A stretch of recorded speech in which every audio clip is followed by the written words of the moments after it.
प्रार्थना हम भगवान को बोल रहे हैं, भगवान हम राज़ी हैं, आप हम पे काम कीजिए, हमें पता है हमें दर्द होगा, स्ट्रेस आएगा, बट हम सहेंगे क्योंकि हमें शुद्ध होना है, हमें अच्छा होना है। तो भगवान ने कहा मैं इसलिए तेरी प्रार्थना को आंसर नहीं कर रहा था क्योंकि मुझे तेरी प्रार्थना सुनने में बहुत आनंद आ रहा था।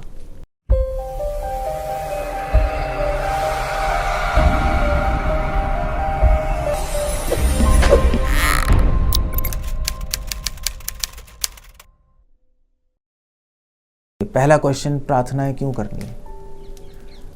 वेल हम लोग जैसे भक्त लोग प्रार्थना करते हैं, भगवान मुझे अपनी सेवा में लगाइए। तो ये प्रार्थना भगवान को करने की ज़रूरत ही क्या, डिवोटी सोचते हैं, क्योंकि भगवान तो सब कुछ जानते हैं, सर्व अंतर्यामी है, सर्वज्ञ हैं, उनको पता ही है कि हम भगवान की सेवा करना चाहते हैं, तो बोलने की ज़रूरत है, भगवान अपनी सेवा में लगा लेंगे। मगर ये लॉजिक गलत है, क्योंकि प्रॉब्लम ये है कि भगवान सब कुछ जानते हैं, तो भगवान ये भी जानते हैं कि आप क्या चाहते हो और क्या नहीं चाहते।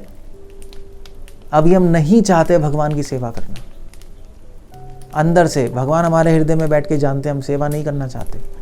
इसलिए कृष्णा कहते हैं मुझसे प्रार्थना करो कि मुझे अपनी सेवा में लगाइए, कि जिससे हम अपने आप को रिमाइंड कर पाएँ, हम अपने आप को याद दिला पाएँ कि मुझे भगवान की सेवा करनी है। तो पहली चीज़ है, हमें प्रार्थना क्यों करनी है? अपने आप को याद दिलाने के लिए कि मुझे क्या करना है, क्या नहीं करना, मुझे सेवा करनी है। तो बार बार प्रार्थना करने से हमें याद रहता है, भगवान को तो पता ही है सब कुछ।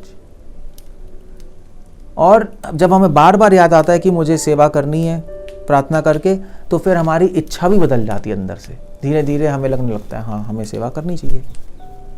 दूसरा कारण है प्रार्थना करने का कि कभी कभी जैसे हम प्रार्थना करते हैं भगवान हमें शुद्ध कीजिए, ये प्रार्थना करना ज़रूरी है, क्योंकि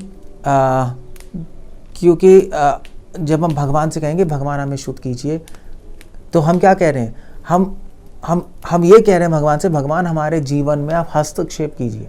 मैं शुद्ध नहीं होना चाहता, क्योंकि मैं हमेशा भोग में फंसा रहता हूँ, मेरा मन स्वाभाविक रूप से भोगों में जाता है, गलत चीज़ों में जाता है। आप प्लीज़ मुझे पकड़ के शुद्ध कर दीजिए, मेरे जीवन में आप हस्तक्षेप कीजिए, मेरे जीवन में ऐसी स्थितियाँ उत्पन्न कीजिए, और मेरे जीवन में ऐसे लोग लाइए कि जिससे मैं शुद्ध होने पे मजबूर हो जाऊं। ये प्रार्थना है। तो भगवान मैं चाहता हूं कि आप मेरे जीवन में हस्तक्षेप कीजिए। तो इसलिए प्रार्थना एक माध्यम है जिससे हम भगवान को बोलते हैं, भगवान हमारे जीवन में, हमारे जीवन की डोर आप पकड़ लीजिए, हम नहीं चाहते फिर भी हमें शुद्ध कर दीजिए। हम ये कह रहे हैं भगवान से प्रार्थना करके, मेरी लाइफ में इंटरफेयर कीजिए। ये दूसरा कारण है प्रार्थना करने का। हम अपनी फ्री विल दे रहे हैं, क्योंकि भगवान आपकी लाइफ में कभी भी हस्तक्षेप नहीं करेंगे अगर आप चाहते नहीं। क्योंकि कर लेंगे तो आप स्ट्रेस में आ जाओगे, और फिर स्ट्रेस में आओगे तो भगवान को बेकार उल्टी पुल्टी चीज़ कहेंगे, अपराध होंगे फालतू में।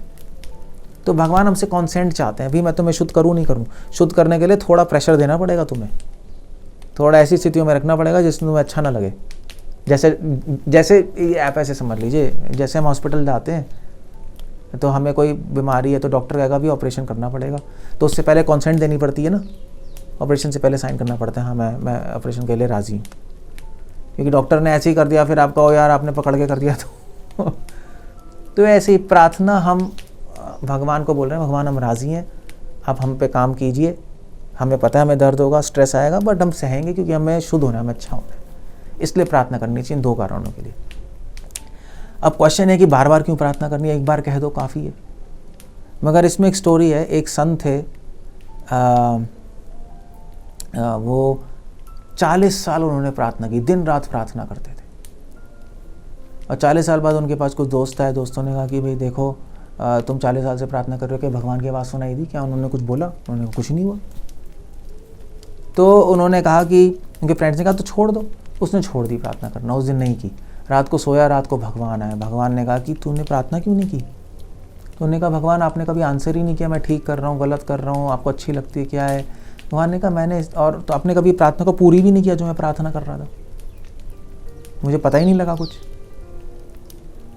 कोई जवाब ही नहीं आया उस तरफ से। तो भगवान ने कहा मैं इसलिए तेरी प्रार्थना को आंसर नहीं कर रहा था क्योंकि मुझे तेरी प्रार्थना सुनने में बहुत आनंद आ रहा था, और जितना मैं तेरी प्रार्थना का उत्तर नहीं दे रहा था उतना ही तेरी प्रार्थना और ज़्यादा उसमें वो आ रही तलब, हाँ कहते मतलब ये उर्दू वर्ड है तलब लोभ आ रहा था, और प्रार्थना तेरी और इंटेंसिफाई हो रही थी, और गाढ़ी हो रही थी, और प्रगाढ़ हो रही थी, और तीव्र हो रही थी तेरी प्रार्थना, और मुझे बहुत अच्छा लग रहा था सुनने। उसमें प्रेम था, प्रेम से प्रार्थना कर रहा था। तो प्रार्थना में क्या बोल रहा था वो इतना ज़रूरी नहीं है, प्रार्थना में जो प्रेम है वो सुन के मुझे बड़ा अच्छा लगता है, इसलिए मैंने आंसर नहीं किया। कि मैं आंसर कर देता, उत्तर दे देता, तो तू प्रार्थना या तो बंद कर देता या प्रार्थना की प्रगाढ़ता कम हो जाती। क्योंकि इसलिए हम बार बार प्रार्थना करते हैं, क्योंकि भगवान को प्रार्थना सुनने में अच्छी लगती है। उस प्रार्थना में जो प्रेम है वो सुन के भगवान को बहुत आनंद आता है, इसलिए भगवान को आनंद देने के लिए हम बार बार प्रार्थना करते हैं, वरना एक बार कहना काफ़ी है। और तीसरा क्वेश्चन है कि असली प्रार्थनाएं क्या होती हैं। एक असली प्रार्थना होती है, नकली प्रार्थना होती है। असली प्रार्थनाएं वो होती हैं जिसमें जो आप प्रार्थना कर रहे हो वो कर भी रहे हो, भगवान मुझे सेवा में लगाइए तो सेवा कर भी रहे हो, जिसमें शब्द जो बोल रहे हो वो कर रहे हो, और जो कर रहे हो वो बोल रहे हो, दोनों साथ चलता है। एक्शंस और वर्ड साथ में चलते हैं। आप बोल रहे हो भगवान मुझे शुद्ध कीजिए, तो शुद्ध रहने का प्रयास भी कर रहे हो। शुद्ध रहने का प्रयास कर रहे हो तभी भगवान से बोल रहे हो भगवान मैं शुद्ध होना चाहता हूँ और शुद्ध होना चाहता हूँ, मैं दिखा रहा हूँ कि मैं शुद्ध होना चाहता हूँ, प्लीज़ मेरी मदद कीजिए। इस तरह से असली प्रार्थना होती हैं जिसमें क्रियाएं और शब्द एक साथ चलते हैं। और वैसे भी ये बहुत इंपॉर्टेंट है जानना, क्योंकि शुरू की अवस्था में भक्ति की हमें क्रियाओं पे ही ध्यान देना चाहिए, फोकस वहाँ होना चाहिए। ऐसा नहीं हम शुरू में प्रार्थना नहीं करते, मगर कभी कभी क्या होता है लोग प्रार्थना ही करते रहते हैं और प्रार्थना में ही घुस जाते हैं और जो बोल रहे हैं वो करते नहीं। सहजिया तो सारे ऐसे ही होते हैं। उसको अवॉइड करने के लिए हमें सेवा करनी चाहिए। सेवा करेंगे तब जब प्रार्थना करेंगे भगवान अपनी सेवा में लगाओ, तब भगवान कहेंगे हाँ ये ठीक है, तुम झूठ मूठ नहीं बोल रहे मुझे सेवा में लगाओ, क्योंकि तुम कर भी रहे हो, इसलिए मैं तुम्हें और सेवा का मौका दूंगा, तुम ऐसे नहीं बोल रहे कुछ। इसलिए हमेशा ध्यान हमेशा क्रिया पे होना चाहिए। प्रार्थना में जो बोल रहे हो उस पर भी हमारा ध्यान है, मगर क्रिया पे शुरू में सेवा जम के करनी चाहिए। तभी तो शुरू में डिवोटी से बोलते हैं सेवा करो। तभी आप देखो हमारे प्रभुपाद की किताबों में आप देखेंगे, वैसे तो चलो भक्ति विनोद ठाकुर ने काफ़ी प्रार्थना लिखी है, नरोत्तम दास ठाकुर ने किताबी प्रार्थना लिखी है, हमारे आचार्यों ने कितनी प्रार्थना लिखी है, भागवतम में कई प्रार्थनाएं हैं। मगर अगर आप प्रभुपाद के तात्पर्य देखोगे, प्रभुपाद बार बार तात्पर्य में कह रहे हैं सेवा करो सेवा करो सेवा करो, एक्शन पे फोकस कर रहे हैं। क्यों? क्योंकि करना ज़रूरी है। सेवा जो सेवा करेगा उसके हृदय से अपने आप प्रार्थना निकलेगी कि भगवान अपनी सेवा में और लगाइए। जो केवल प्रार्थना करेगा भगवान मुझे सेवा में लगाइए सेवा नहीं करेगा तो उसकी प्रार्थना भगवान तक पहुंचेगी। यही भक्ति विनोद ठाकुर अपने श्लोक में भी लिख रहे हैं, जय जना शरणागति जहार तहार प्रार्थना सुने नंद कुमार।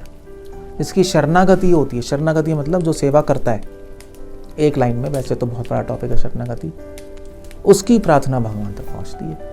तो असली प्रार्थनाएं ये होती हैं जिसमें क्रिया और शब्द, प्रार्थनाएं और जो कह रहे हो प्रार्थना में और जो कर रहे हो वो एक साथ चलता है।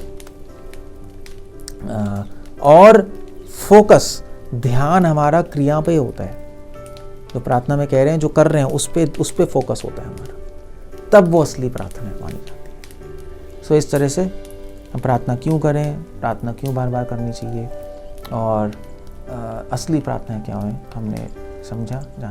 हरे कृष्ण। श्री प्रभुपाद की जय।